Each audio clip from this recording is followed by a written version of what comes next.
masuk dalam pertanyaan-pertanyaan bagi Bapak Ibu sekalian yang mendengarkan penjelasan tadi ada gitu ya yang kurang paham atau kurang jelas gitu ya agar supaya dapat lebih jelas lagi maksud yang dijelaskan yang tadi yang tidak dapat kurang dipahami gitu ya bisa bertanya langsung kepada Pak Jo nanti akan menjawabnya silakan karena memang kita tahu ya di kitab Wahyu ada yang mengatakan tahun 95 ada yang mengatakan sebelum tahun 70 dan kita melihat apa yang sudah dipaparkan, sesuatu yang kalau kita mau melihat secara bukti-bukti gitu ya.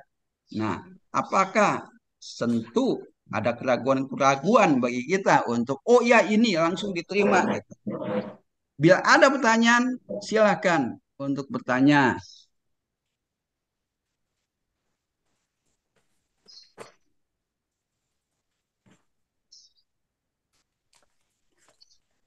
Adakah yang ingin bertanya supaya lebih jelas lagi?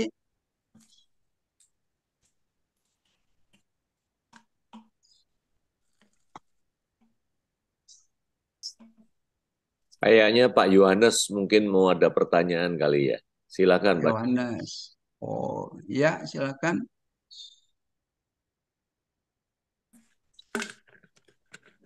Oh, Pak Yohanes Budiarjo. Selamat, Kan. selamat siang. Ya, saya juga Yohanes nih. Kalau saya sih, kalau saya juga nyimak dulu. Oh, dua ada. Ya, Yohanes Putra apa Yohanes Budiarjo nih jadinya? Oke, saya silakan. kalau saya Yohanes Putra nih, saya nyimak Ya, dulu Pak Azwanda ya. ya, ya, nggak apa-apa. Terima kasih Hmm. Pak Azwanda, terima kasih Pak Wilson semua. Ya, Pak Yohanes Putra. Pak Yohanes Budiarjo. Ya, Pak Yohanes Budiharjo nih, selalu nanyain CCM tahun 70 terus. Ini kebetulan pas tuh, topiknya pas nih hari ini. Silakan bertanya, Bro. Ya, saya pakai J, Pak, bukan Y, Pak. Johannes Budiarjo. Ya, Johannes ya, bukan Iya, Y ya. Jo. bukan Y, bukan Y. Menarik pemaparan dari Brother Joe, ya. eh, mengusik mengusik semua apa ya, semua pemahaman, semua yang pernah mengendap dalam otak dan pikiran kita, semua dogma dan ajaran.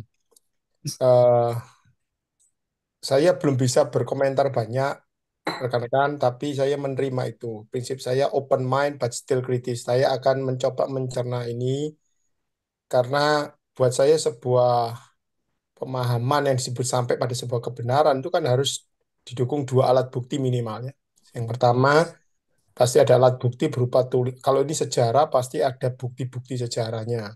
Entah itu tulisan, entah itu prasasti, entah itu sebuah kesaksian yang sudah ter, apa, ter, terverifikasi. Hmm. Yang kedua, pasti ada data-data pendukung yang lainnya dari dua kenyataan itu, dua alat bukti itu, maka kita menyatakan bahwa kejadian itu betul ada, sejarah itu Hmm. tercatat. Selama ini kan dari pemahaman main church ini gereja gereja aliran utama ini kan meyakinkan kita jemaat bahwa apa yang terus di kitab Wahyu itu ada bukti-bukti sejarahnya, ada tulisan-tulisan bapak-bapak gereja di mana ya zaman itu, tahun-tahun itu kita itu kan kurang sekali dalam knowledge dan informasi. Sekarang zaman yang semakin canggih dengan sistem terbuka informasi ini membuat kita itu bisa mengakses. Pertanyaan terbesar adalah akses informasi itu sudah terverifikasi atau belum. Itu yang tadi saya katakan. Saya dalam posisi masih menerima dulu, Hmm. belum dalam rangka eh, memverifikasinya. Pasti akan ada proses di mana saya juga harus menemukan satu keyakinan tersendiri. Tapi buat sebuah pemahaman yang mengusik dogma yang sudah ribuan tahun ini itu juga berguna sih buat kita. Terima kasih. Itu saja sih dari Hmm. tanggapan saya, Pak Suhanda. Ya, terima kasih Pak Johannes. Ya, Pak Jo, ada Ya, sampaikan? ya, terima kasih Pak Johannes. Memang di awal kita sebutkan bahwa ini kita menyelidiki ya. Eh, Hasil dari penyelidikan itu yang kita mendeductionnya, ya, memberikan satu kesimpulan. Tapi tentu sekali lagi karena secara internal ini tidak tertulis kapan Kitab Wahyu ini ditulis. Jadi semua data-data itu melalui eksternal. Mungkin nanti di kemudian hari ada data-data lain yang seperti Pak Yohanes katakan, yang bisa merujuk kepada tahun 95. Tapi izinkan saya bagikan juga beberapa uh, pendapat, ya, yang mengatakan bahwa di Kitab Wahyu ditulis bahwa gereja Laodika itu adalah gereja yang sangat kaya raya, ya. Nah, dikatakan di tahun 60 AD gereja itu tuh dihancurkan. Dan saya pelajari, saya cari tahu, betul memang 60 tahun 60 Masehi gereja itu kota itu dihancurkan oleh gempa bumi yang cukup dahsyat. Tetapi penduduk Laodika itu, ya kan, karena sangat kaya, ya, mereka menolak bantuan daripada Rom, dan mereka dengan cepat membangun kota itu kembali.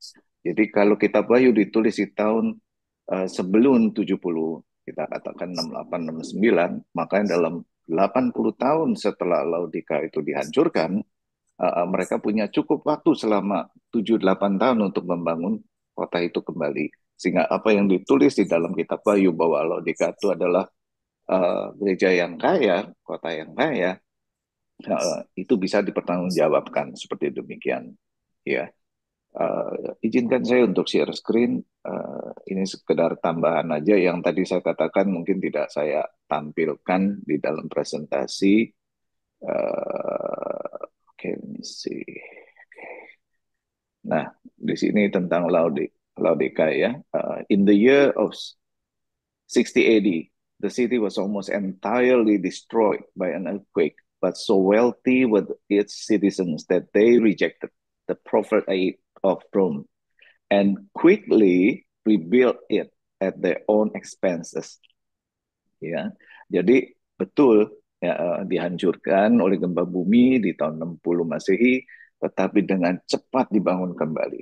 Jadi apa yang tertulis di Kitab Wahyu bahwa Laodika itu adalah gereja yang kaya, kota yang kaya, ya kan, itu tidak salah karena ada rebuttal yang mengatakan bahwa ada kesalahan daripada penanggalan daripada Kitab Wahyu ditulis itu harusnya tahun 95 karena perlu waktu untuk Laodika itu membangun kembali kotanya, ya kan, sehingga bisa dikatakan sebagai kota yang kaya.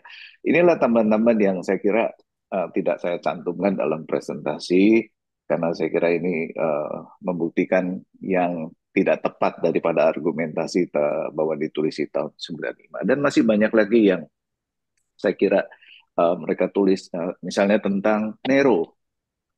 Dikatakan Nero itu harusnya tidak bisa diasosiasikan dengan 666 karena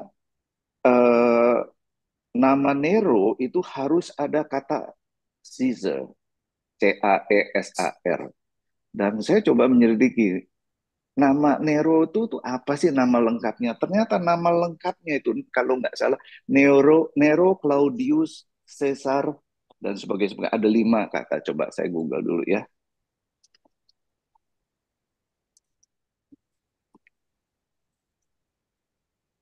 Nero Claudius Divi Claudius Filius Caesar Augustus Germanicus, itulah namanya. Nero Claudius Caesar Augustus Germanicus. Itu namanya Nero. Jadi kalau 66 tidak bisa dikatakan diasosiasikan dengan Nero, saya kira salah. Kenapa? Karena jelas nama Nero itu ada Caesarnya, ya kan? Karena kalau dari teks menjadi huruf menjadi angka, Nero itu perlu ada Nero Caesarnya untuk dikatakan angka 666 gitu, ya. Jadi makanya ini juga saya tidak bawakan atau saya tidak tampilkan dalam presentasi karena ini argumentasinya saya kira tidak cukup kuat, ya. Kemudian mengenai mengapa destruction of Jerusalem, kehancuran Yerusalem itu tidak ditulis di Kitab Wahyu. Kalau memang itu ditulis tahun 95, argumentasi mereka atau yang percaya dengan 95 AD mengatakan karena itu sudah 26 tahun dan bukan sesuatu yang menjadi topik pembicaraan, tidak menjadi satu fokus dalam pembicaraan di Kitab Wahyu dan sebagainya, atau menjadi fokus dari Kitab Wahyu, ya kan? Dan itu pun saya kira sangat lemah argumentasinya. Kemudian mengenai writing style, writing style differences, nah ini saya perlu bantuan para ahli-ahli bahasa, ahli-ahli apa ya, yang menguasai tentang apa namanya ini literatur ini ya seperti begini ya kan. Ini saya lewatkan juga karena ini saya kira juga bukan sesuatu yang esensial tentang hal tersebut untuk bisa mendeduksi bahwa ini harusnya ditulis di tahun 95 AD. Dan masih ada beberapa lagi yang sekali lagi saya katakan menurut saya tidak signifikan dan bukan signifikan, tidak beralasan ya, yang cukup kuat untuk kita bisa tampilkan di dalam diskusi kita dalam menyelidiki kapan Kitab Wahyu itu ditulis. Ya, itu aja tambahan sedikit. Terima kasih. Ya, terima kasih Pak Jo. Ya, itulah kita sebagai orang percaya memang bagi kita itu suatu keharusan ya, mesti gitu ya untuk meneliti sampai di manakah kebenarannya. Karena kalau kita salah, tentu akibatnya bukan berarti akibat apa sih, salah memahami apa yang ada di Alkitab gitu. Kalau tahun 95 akan berakibat demikian. Kalau tahun 70 akibatnya demikian-demikian gitu. Ada hal-hal yang runtutannya gitu.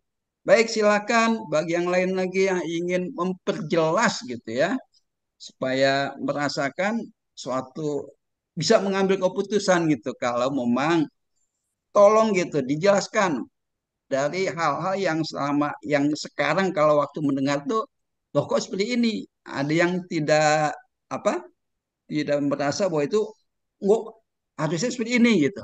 Nah, coba ditanyakan supaya benar-benar paham mengerti gitu ya. Silakan. Mohon izin, Pak Ya, Suhanda. oke. Boleh bertanya sekali lagi ya. Boleh, boleh. Ada banyak pendapat, terutama dua pendapat yang sekarang ini cukup kuat ya. Ada di kalangan eh, anak-anak Tuhan, terutama kita para pelayan-pelayan Tuhan ini, bahwa sesungguhnya Alkitab itu bercerita hal-hal yang bersifat rohani atau hal-hal yang bersifat ada jasmaninya ya. Sepanjang pembicaraan yang saya tadi dengar, itu merujuk pada bukti-bukti sejarah, berarti hal yang bersifat jasmani ya.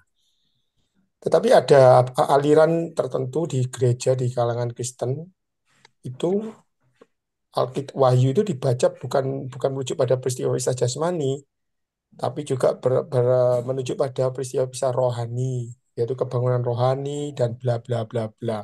Tentu alibi seperti itu atau pandangan seperti itu mendukung pernyataan-pernyataan mereka bahwa Wahyu itu kitab Wahyu itu nubuatan yang akan terjadi.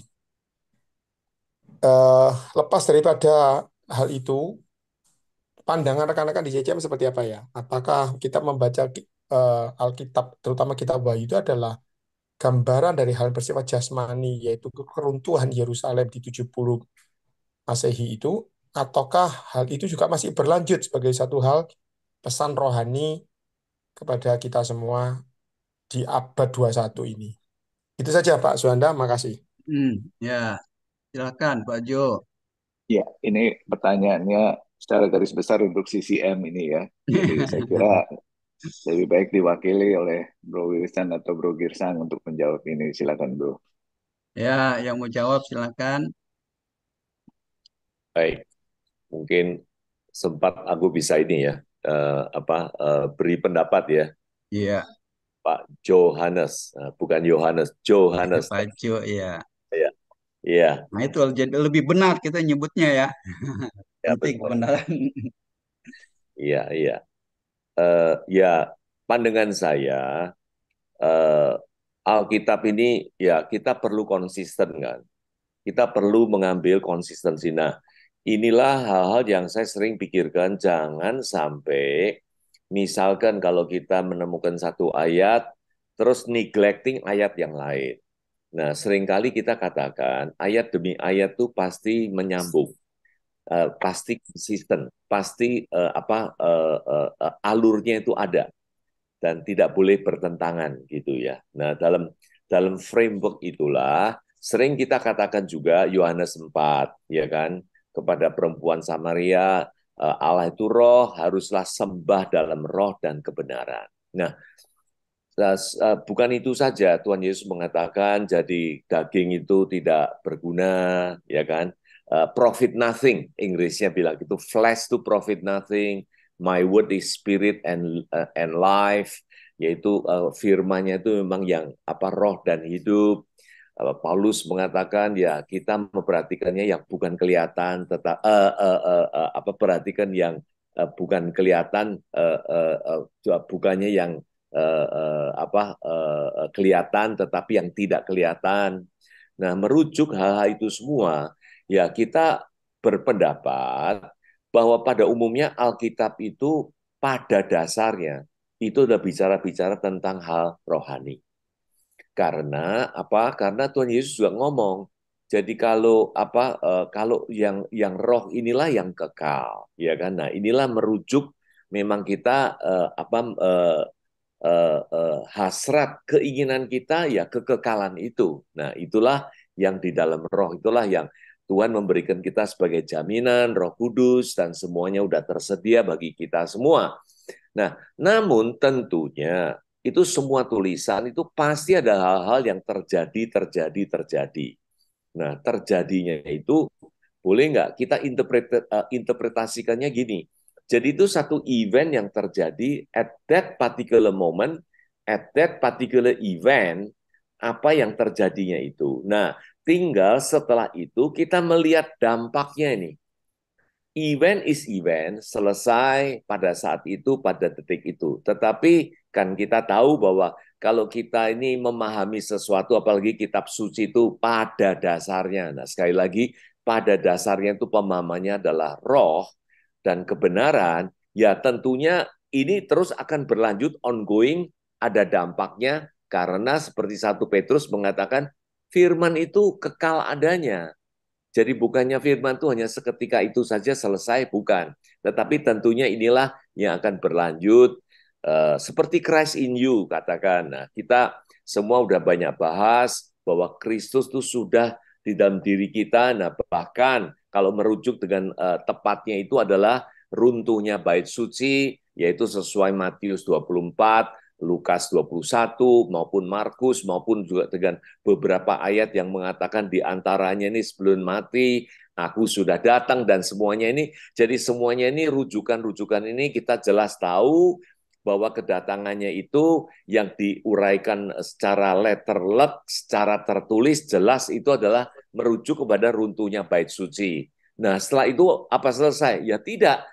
Kedatangannya itu sekarang secara individu, secara masing-masing ya merujuk kepada misalkan Ibrani 9 ayat 28, yaitu dia datang kedua kalinya. Nah, ini Inggrisnya ada nih kata-kata second coming-nya itu adalah to those who await of him and not to deal with the sin anymore, but giving the salvation.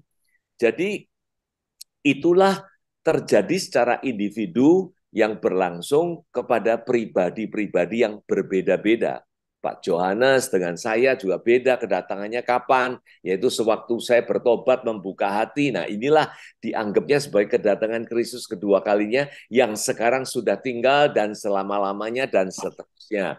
Nah, mungkin dengan Pak Yohanes mungkin beda time frame-nya kepada A, B, C, dan lain-lainnya. Nah, inilah ongoing-nya ini tetap terjadi terus gitu, ya kan? Jadi mengambil event tapi juga terus dari situ kita tahu ongoing-nya terus terjadi. Nah, contoh yang lain misalkan, apa artinya kalau bait suci itu runtuh, terus udah gitu selesai, that's it, udah. Ya, dampaknya banyak. Contohnya misalkan, kan sudah jelas intentionnya Tuhan tuh dia tidak mau tinggal lagi bangunan yang dibangun oleh tangan manusia. Nah, contohnya jelas, akhirnya bait suci inilah dirobohkan, memakai tentara Romawi untuk merobohkan semua ini sesuai nubuatan peringatan sebagai penghakiman kepada bangsa Yahudi. Nah, setelah hal ini terjadi selesai, apa dampaknya? Ya, pemahaman kita dari situ jelas bahwa we are in the spirit, no longer with the idol atau penyembahan tertentu di atas meja, ada misalkan ada sembayangan atau apa. Nah, ini reflect kemana? Bukan ke bangsa Yahudi toh, kepada ke seluruh bangsa umat manusia, termasuk kita Chinese, ya bukan lagi menyembah berhala dalam tempat tertentu maupun kepada umat-umat yang lainnya. Nah, dari situ kita tahu dampaknya itu memang menyeluruh, dampaknya itu kemana-mana, walaupun event 70-nya itu mengakhiri dan melengkapi semuanya nubuatan itu. Nah, tentunya dampaknya ini ongoing-nya inilah yang kemana-mana yang kita bisa simpulkan, kita bisa pahami, kita bisa ikuti bersama-sama. Nah, inilah hal yang mungkin boleh kita pikirkan pemahamannya begitu untuk secara komprehensif kita bisa mendapatkan gambaran yang lebih lengkapnya gitu ya. Itu sedikit Pak Johannes ya. Thank you. Gimana Pak Johannes, ada komentar, ada yang mau disampaikan dari penjelasan Pak Wilson? Mantap Pak Wilson, mantap. Terima kasih. Iya. Gimana Pak Girsang mau nambahkan? Ya, ya. Ya, terima kasih. Ya, apa yang sudah dijelaskan oleh Bro Jo, dijelaskan juga oleh Bro Wilson, semua sudah bagus. Dan pertanyaan Bro Johannes itu sangat bagus ya, sangat esensi banget. Di mana itulah yang menjadi banyak pertanyaan orang. Alkitab itu berbicara apa? Ya, apakah hal rohani, hal yang bersifat bisa dilihat, fisik, dan apa sih dampaknya? Ya, dampaknya kepada kita di zaman sekarang, apalagi kepada anak cucu kita ke depan tahun 2200 apa gitu ya, kelanjutannya itu apa ini? Bagaimana, ngapain kita belajar Alkitab kan gitu ya? Kalau kita belajar Alkitab terus untuk apa kan gitu kan? Nah ini kita harus sebagai tambahan ini ya, dari yang dijelaskan oleh Bro WP udah bagus. Nah kita harus menangkap tujuan kedatangan Kristus gitu ya. Sebenarnya tujuan kedatangan Kristus ke bumi apa? Gitu. Nah, saya dari apa yang saya pelajari dari Alkitab, saya bisa menangkap esensinya bahwa tujuan kedatangan Kristus ke dunia adalah untuk membebaskan manusia dari apa yang disebut dosa-dosa, itu dosa dunia sudah selesai. Kemudian apa? Kristus memerdekakan manusia dari ikatan-ikatan agamawi. Supaya manusia tidak disibukkan lagi oleh ritual-ritual agamawi yang betul-betul dilakukan secara fisik. Gitu loh. Secara fisik di bait suci Allah. Bayangkan, saudaraku sekalian, ada 613 peraturan ya dari hukum Taurat yang harus dilakukan secara komprehensif, secara menyeluruh. Tidak boleh ada satupun dari 613 peraturan tersebut yang gagal. Nah, gitu ya, yang gagal. Kalau gagal, maka orang Yahudi, setiap personal itu, dia gagal melakukan hukum Taurat. Jadi kedatangan Kristus ke bumi ini adalah dialah sebagai contoh, sebagai sampel yang terbaik di dalam melakukan hukum Taurat. Maka tidak heran kita melihat sejarah membuktikan dan Alkitab menulis. Waktu Yesus mati di kayu salib, dia katakan tetelestai. Artinya apa? Semua sudah selesai. Semua telah digenapi dalam kematiannya. Artinya ke-613. Do and don't. Yang tidak bisa dilakukan oleh siapapun, itu sudah tuntas dilakukan oleh Yesus. Artinya apa? Semua yang sifatnya ritual, yang membutuhkan gerakan manusia ini, gerakan sana sini, dan lakukan penyembahan lah, macam-macam lah, ya kan? Ritual potong binatang lah di dalam bait suci Allah. Karena bait suci Allah di kota Yerusalem itu adalah kiblat. Kiblat bangsa Yahudi zaman itu. Nah, itulah yang ternyata dari apa yang diuraikan tadi itu sejarah membuktikan hancur di tahun 70. Walaupun teman-teman menjadi catatan bagi kita, kata-kata tahun 70 itu tidak tertulis di Alkitab. Tetapi, nah tadi kalau saya sangat menghargai tadi Bro Joe menguraikan dari eksternal, data-data dari eksternal, tapi sekarang mari kita melihat data-data dari internal. Ya, internal mengatakan apa? Mari saya tunjukkan ayatnya teman-teman sekalian. Ayatnya berkata, ini dari internal ya, bukti internal. Ini bukti internal. Mari sama-sama kita baca ya. Wahyu 11. Wahyu 11 ayat 1 dan 2. Nah, di sini dikatakan, kemudian ini Yohanes yang ngomong ya, Yohanes yang menulis. Nih, Yohanes yang menulis. Kemudian diberikan kepadaku sebatang bulu, seperti tongkat pengukur rupanya, dengan kata-kata sebagai kata-kata yang berikut. Bangunlah dan ukurlah bait suci Allah dan mezbah dan mereka yang beribadah di dalamnya. Artinya apa? Artinya apa? Dari kata-kata ini kita tahu bait suci Allah masih ada. Masih berdiri. Ya, masih berdiri.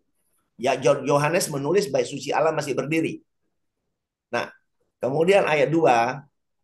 Nah, tetapi, dia berkata secara khusus ini, ya, Tuhan berbicara secara khusus kepada Yohanes. Tetapi kecualikan pelataran bait suci yang di sebelah luar.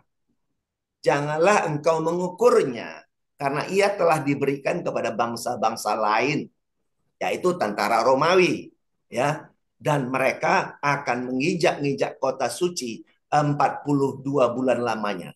42 bulan lamanya ini adalah 3,5 tahun, Bapak-bapak sekalian. Jadi selama 3,5 tahun yang dikatakan masa aniaya besar, masa tribulasi, yaitu adalah masa-masa sebelum bait Allah diruntuhkan di tahun 70, teman-teman sekalian. Jadi dari sini, dari bukti internal ini kita bisa melihat bait Allah masih berdiri.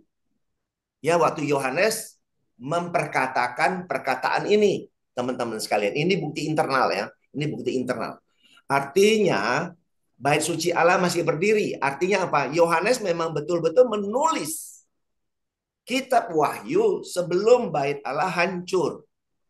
Ya, sebelum bait Allah hancur. Nah, sejarah membuktikan kehancuran bait suci Allah adalah 70 AD, 70 Masehi. Dan kemudian kita lihat juga ayat yang lain, teman-teman sekalian. Ayat yang lain ada di Wahyu. Wahyu 22. Kita baca ayat 10, teman-teman sekalian. Nah, di sini dikatakan, teman-teman. Nah, lalu ia berkata kepadaku. Artinya ini Yohanes diingatkan ya. Jangan mematraikan perkataan-perkataan nubuat dari kitab ini, dari kitab Wahyu ini. Jangan matraikan. Artinya apa? Ya biarlah dia terbuka. Sebab waktunya sudah dekat. Jadi ini relevan. Wahyu 22 ayat 10 sangat relevan dengan tadi Wahyu 11 ayat 1 dan 2. Karena waktunya sudah dekat. Artinya apa? Ini ditulis sebelum tahun 70. Maka terjadilah kehancuran bait suci Allah, yaitu sejarah membuktikan tahun 70 itu hancur. Dan ini sama juga dengan Wahyu 1, ya, Wahyu 1 ayat 3, teman-teman sekalian. Wahyu 1 ayat 3. Di sini dikatakan juga sama. Berbahagialah ia yang membacakan dan mereka yang mendengarkan kata-kata nubuat ini dan yang menuruti apa yang tertulis di dalamnya, sebab waktunya sudah dekat. Teman-teman sekalian, kalau kita menggarisbawahi kata-kata waktunya sudah dekat. Pertanyaannya, apakah waktunya sudah dekat ini ribuan tahun? Nah, kalau kita berbicara waktunya sudah dekat, apakah ribuan tahun? Nah, ini sinkron, waktunya sudah dekat ini sinkron sekali dengan Matius, teman-teman sekalian. Kita Matius 24 ya, Matius 24. Matius 24 ya. Kita Matius 24 ayat 22, teman-teman sekalian. Ayat 22. Nah, tadi kan waktunya sudah dekat. Nah, di sini dikatakan apa, teman-teman sekalian? Nah, dan sekiranya waktunya tidak dipersingkat, teman-teman sekalian, dia perhatikan, waktunya dipersingkat. Jadi bukan diperpanjang-panjang, bukan di-delay-delay. Waktunya dipersingkat. Nah, Yesus berkata di ayat ini sekitar tahun 30-an masih sebelum mati di kayu salib, teman-teman sekalian. Maka dari segala yang hidup tidak akan ada yang selamat. Akan tetapi karena orang-orang pilihan waktu itu bukannya akan datang ya. Waktu itu adalah waktu yang mengarah kepada orang-orang pilihan di zaman itu. Maka waktunya dipersingkat, teman-teman sekalian. Nah, dipersingkat sama waktunya sudah dekat. Jadi semua ini berbicara kepada satu momentum waktu, yaitu di tahun 70. Nah, kan juga dipertegas di ayat 34. Nah, ayat 15, teman-teman sekalian. Ini ya, ayat 15-nya. Nah, di sini kan. Dan jadi apabila kamu melihat pembinasa keji berdiri di tempat kudus. Tempat yang kudus yang mana? Sahabat-sahabat sekalian.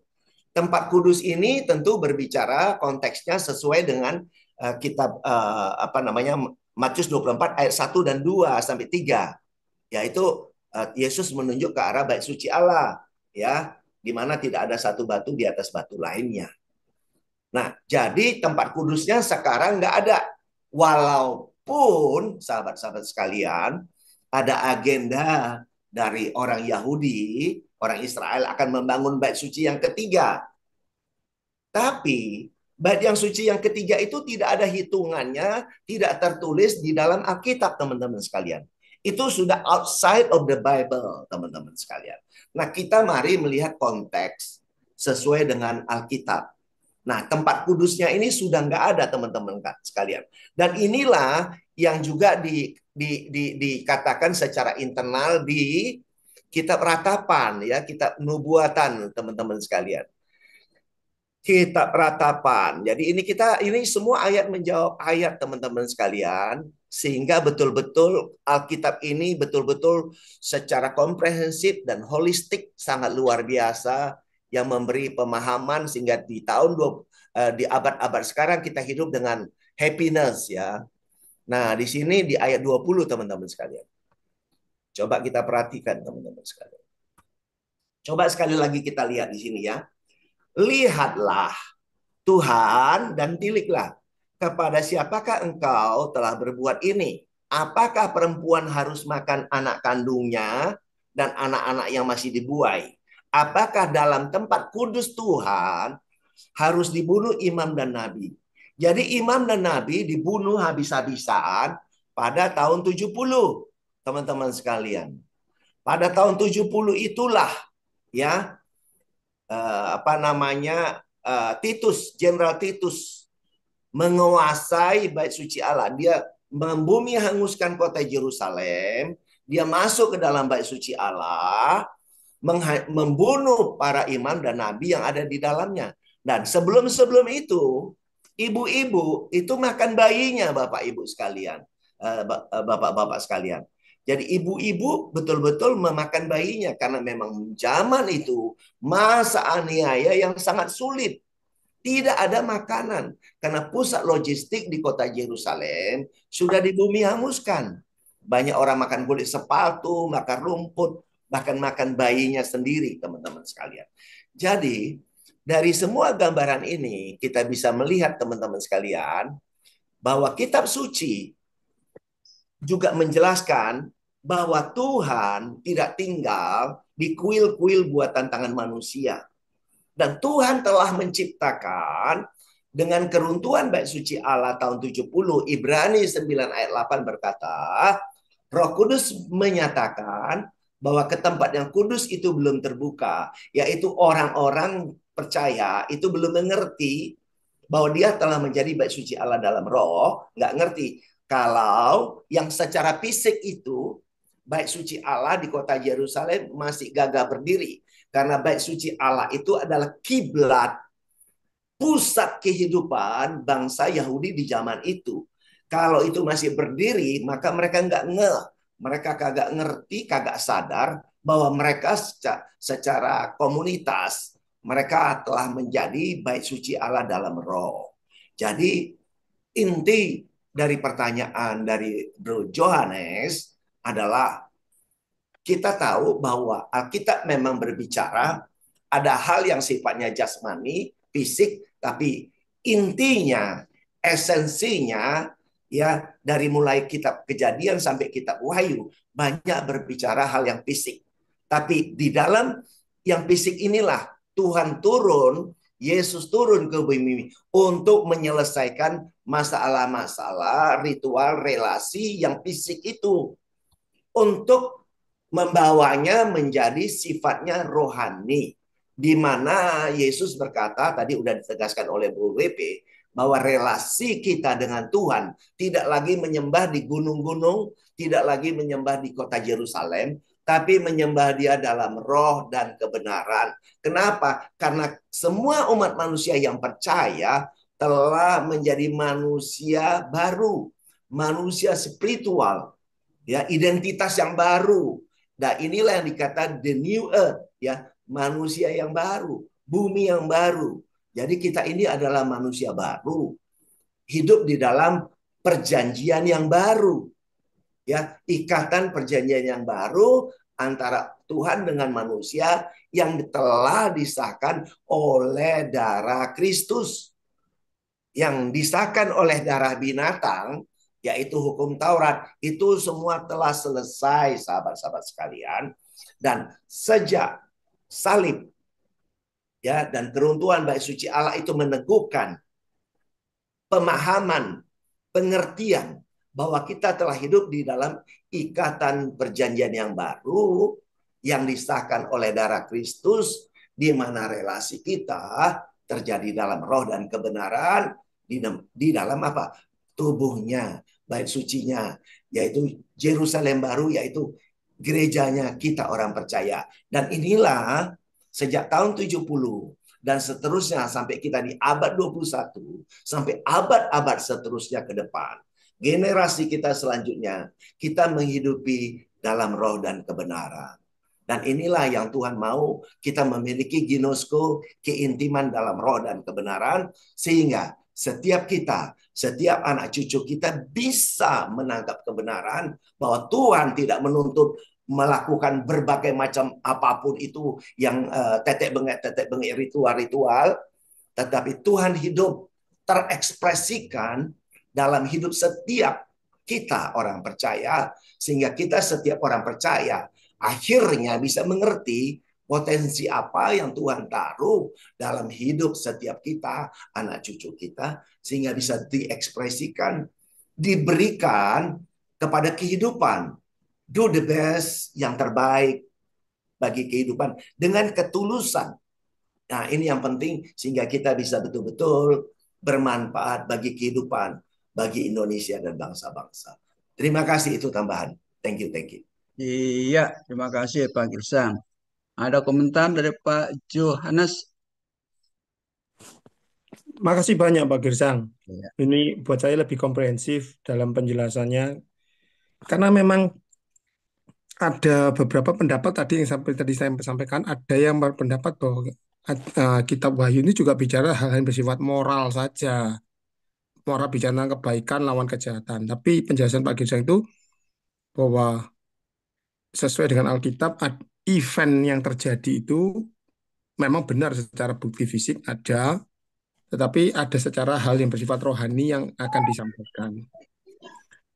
Sebetulnya ada masih banyak sih pertanyaan saya yang lebih dalam lagi. Saya beri kesempatan rekan yang lain dulu. Sebetulnya ada banyak.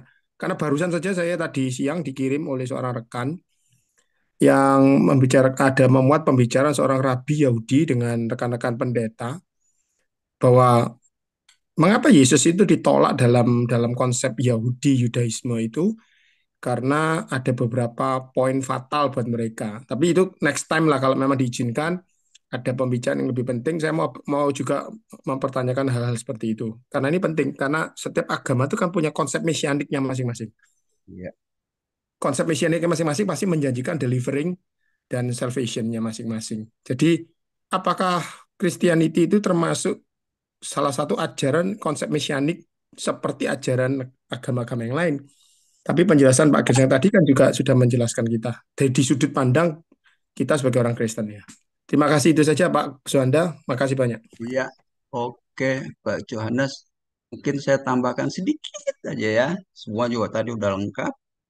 Ya jasa apa secara jasmani atau rohani gitu kan. Alkitab memang semua tadi udah dijelaskan secara rohani.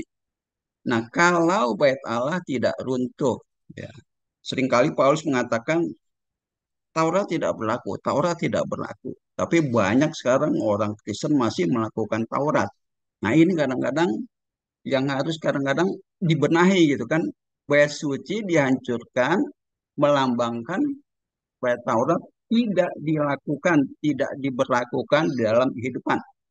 Tetapi masih sekarang orang banyak melakukan walaupun bait sucinya sudah tidak ada.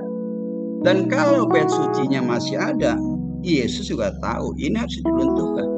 Kalau tidak, orang Kristen Taurat masih dilakukan, pasti mereka akan datang ke bait suci di Yerusalem. Dianggapnya tanah suci, mungkin setahun sekali mereka datang sana secara fisik lagi, bukan rohani lagi. Nah ini kadang-kadang Yesus tahu, maka harus dihancurkan itu. Dihancurkan saja masih tetap diperlakukan hukum-hukumnya, apalagi tidak dihancurkan gitu kan. Nah, ini problem di dalam kekristenan gitu kan. Cuma itu aja yang saya bisa sampaikan dan juga kita sudah jadi mempelainya menurut dari kitab Wahyu di bagian akhirnya. Oke, yang lain lagi silakan.